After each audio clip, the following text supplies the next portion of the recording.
ఇక నిన్న రాత్రి ఫ్లైట్లో అయితే బయలుదేరి వెళ్ళారు. ఆయన ఏ క్షణంలో అయినా అరెస్ట్ చేయొచ్చు. ముసురుకుంటోంది మొత్తానికి. ఏంటంటే ఒక్కొక్క నాయకుడి వెనకాల కావాల్సినంత.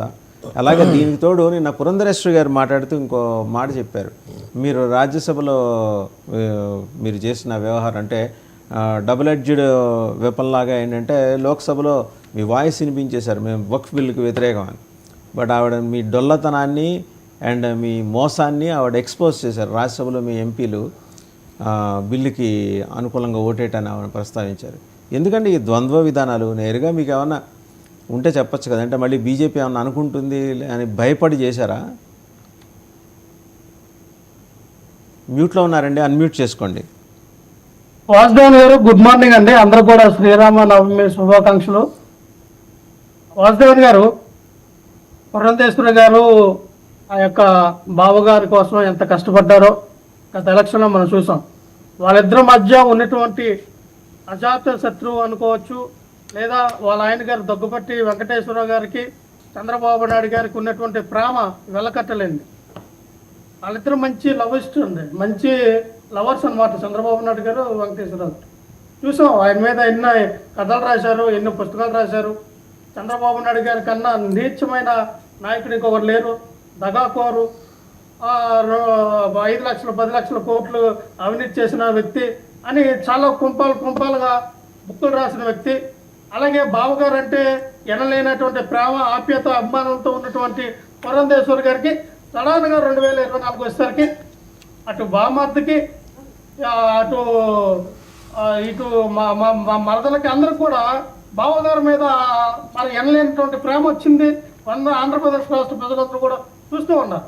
అంటే ఏ కోణం మీద వచ్చింది, దేనివల్ల వచ్చింది అని మాట్లాడితే పక్కన పెడితే వాసుదేవన్ గారు, పురంధేశ్వరి గారు ఎలక్షన్కు ముందు ఆవిడ ప్రెస్ మీట్ పెట్టి వైజాగ్లో 45,000 మెట్రిక్ టన్నుల డ్రగ్స్ ఓటింగ్ ఎవరికి వేసారా చెప్పమని చెప్పండి సార్. ఎందుకు డైవర్ట్ చేస్తారు? మీరు వక్ఫ్ బోర్డుకి ఓటింగ్ వేసారా? వక్ఫ్ బోర్డుకి అనుకూలంగా వ్యతిరేకంగా అది చెప్పండి సార్. ఏ విషయం అది చెప్పండి. ఎందుకు దాస్తున్నారు? మీరు లోక్సభలో వ్యతిరేకించారు, రాజ్యసభలో అనుకూలంగా ఓటింగ్ వేసారా లేదా? మీరు చెప్తే అన్నింటాము. మీరు ఓటింగ్ దేనికి వేశారు? అనుకూలంగా వేసారా, వ్యతిరేకంగా వేసారా? మీరు అనుకూలంగా వక్ఫ్ బోర్డుకి అనుకూలమా, వ్యతిరేకమా? వక్ఫ్ బిల్కి అనుకూలంగా ఓటింగ్ చేశారా, వ్యతిరేకంగా చెప్పండి ఫస్ట్. మీరు చెప్పి ముందుకెళ్ళండి ఫస్ట్. మీకు అడిగిన ప్రశ్నకు జవాబు, సూటిగా జవాబు చెప్పండి. ప్రజలు చూస్తున్నారు. లక్ష్మణరావు గారు, ప్రజలు చూస్తున్నారు. మీరు వక్ఫ్ బోర్డు బిల్లుకు వ్యతిరేకమా, అనుకూలమా? ఈ దేశంలో ముస్లిం అడ్డు పెట్టుకొని దేశాన్ని సర్వనాశనం చేయడానికి కాంగ్రెస్ పార్టీ చేసినటువంటి బిల్లుకి మీరు అనుకూలంగానా, వ్యతిరేకంగానా? మీరు దేనికి ఓటేశారు? రాజ్యసభలో దేనికి ఓటేశారు? లోక్సభలో దేనికి ఓటేశారు? దానికి పేరే చెప్పండి. అది చెప్పకుండా వేరే మాట మాట్లాడడం జరిగింది. కానీ ఈ రోజు ఏమని మాట్లాడతారు? అవి ట్రై చేస్తామని చెప్పి తెలుస్తారు. సాక్షాత్గా వైఎస్ఆర్ పార్టీ, కాంగ్రెస్ పార్టీ వాళ్ళు రిలీజ్ చేసినటువంటి ఇది లెటర్ ప్యాడ్. ఇది ఏమైనా లెటర్ ప్యాడ్ రిలీజ్ చేశారు? చేశారండి? మీరు ఓటింగ్ దేనికి వేశారండి? మీరు రాజ్యసభలో వక్ఫ్ బోర్డు బిల్కి అనుకూలంగానా, వ్యతిరేకంగానా? మీరు దేశానికి అనుకూలమా, దేశానికి ద్రోహం తలపెట్టారా? అది చెప్పండి ఫస్ట్. మీరు పురంధేశ్వరి గారు మాట్లాడిన మాటలు దాని మీద డిబేట్ చేద్దాం, దాని మీద తర్వాత మాట్లాడదాం. మీరు చేసినటువంటి వక్ఫ్ బోర్డుకి అనుకూలంగా ఓటింగ్ వేశారా, వక్ఫ్ బోర్డుకి వ్యతిరేకంగా ఓటు వేశారా? ఆ జవాబు లేకపోతే ఒప్పుకోండి. మీరు జవాబు ఇవ్వద్దని చెప్పి పార్టీ ఇన్స్ట్రక్షన్ అని చెప్పి ఒప్పుకోండి. మీద జవాబు లేదని చెప్పండి. అదే టాపిక్ మార్చకండి. మీరు టాపిక్ మార్చకండి. మీరు ఓటింగ్ దేనికి వేశారు క్లియర్ చెప్పండి. మీరు ఓటింగ్ దేనికి వేశారు క్లియర్ చెప్పండి. ప్రజల్ని మిమ్మల్ని దేశ ద్రోహంగా చూడాలా, దేశానికి పనికొచ్చే వాళ్ళగా చూడాలా? ప్రజలు నిర్ణయించుకుంటారు. సపోర్ట్ చేసిన మాదిగలకి రిజర్వేషన్ కోసం సపోర్ట్ చేసిన పార్టీలు కాదు. అదే రిజర్వేషన్ తర్వాత మీరు వక్ఫ్ బోర్డుకి అనుకూలమా, వ్యతిరేకమా చెప్పినటువంటి మీరు వక్ఫ్ బోర్డుకి అనుకూలమా, వ్యతిరేకమా? మీరు 50 సార్లు అడుగుతున్న అదే ప్రశ్న. మీరు వక్ఫ్ బోర్డుకి అనుకూలమా, వ్యతిరేకమా? అది చెప్తారా చెప్పండి. మేము సపోర్ట్ చేసే ఎక్కడ సపోర్ట్ చేస్తారు తీసుకురండి. మేము ఓట్లు వేస్తే ఏ పార్టీ వాళ్ళు ఎన్నో ఓట్లు వేసారు అనేది అక్కడ క్లియర్ గా ఉంటుంది కదా. మేము కానీ ఓట్లు ఎవిడెన్స్ తో సహా వచ్చారు. ఆ ఎవిడెన్స్ తో సహా వచ్చారు పురంధేశ్వరి గారు. ఆవిడ సీనియర్ ఎవిడెన్స్ పాలిటిషియన్, ఏంటో రాజ్యసభలో ఆవిడ మొత్తం ఎవిడెన్స్ తో సహా వచ్చారు. వాసుదేవ్ గారు ఆవిడ గాలి మాట్లాడారు. ఆవిడ గాలి మాట్లాడటం అలవాటు, గాలి మాట్లాడితే ఇష్టం. సరే, ఈయన వ్యతిరేకంగా చేశారా అనుకూలంగా చేశారా ఒకసారి చెప్పండి. సరే, మీ పార్టీ వైఖరి ఏంటండి? మీ పార్టీ వైఖరి ఏంటండి? నిజాలు మాట్లాడారు. ఇవన్నీ వాళ్ళు గాలి మాటలే. పురంధేశ్వరి గారు ఆయన ఏమైనా నిజాలు మాట్లాడతారా? లక్ష్మణరావు గారు, what is your party stand? Me party stand అని చెప్పండి.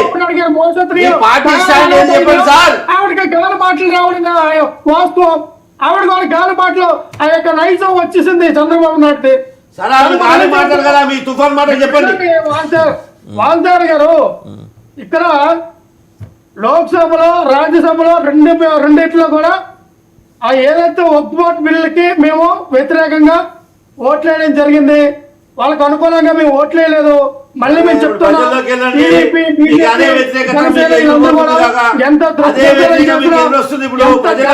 మాట్లాడినా ఇక్కడ ప్రజలు కానీ ముస్లిం కానీ నమ్మే పరిస్థితుల్లో లేరు. మీరు ఈ విధంగానే ద్వంద్వ వైఖరితో మాట్లాడండి. 2-4 సార్లు చంద్రబాబుది ఆ రోజున ఆ ఉమ్మడి ఆంధ్రప్రదేశ్ ఉండాలని ఒక పక్క మాట్లాడారు, ఒక పక్క ఆంధ్రప్రదేశ్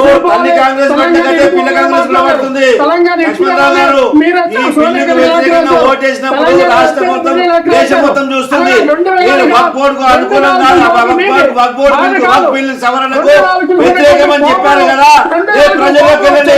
తల్లి కాంగ్రెస్ గతి పట్టిందో పిల్ల కాంగ్రెస్ అదే గతి పట్టింది. చూడండి, 1-4 ఉంటే చంద్రబాబు నాయుడు గారికి 2-4 అంటే 2-4 అంటే చంద్రబాబు నాయుడు పొద్దున్న లేస్తే చంద్రబాబు నాయుడు గారిని అనకపోతే మీకు ఊరుకోరా అండి? నాకు అర్థం కాదు. ప్రతి దానికి ఆయన ఎందుకు లాగుతారు మీరు? మీ సంగతి అడిగితే ఏమండి, మీ ఇంట్లో పప్పు బెల్లాలు ఉన్నాయంటే లేదు పక్కాళ్ళ ఇంట్లో అటుకులు ఉన్నాయన్నట్టుంది. మీ సంగతి చెప్పండి. కాబట్టి చంద్రబాబు నాయుడు 2-4 అంటాడు సార్. ఇక్కడ మా సంగతే చెప్తా ఉన్నాం. ఇది దుష్ప్రచారం చేపిస్తుంది ఎవరు?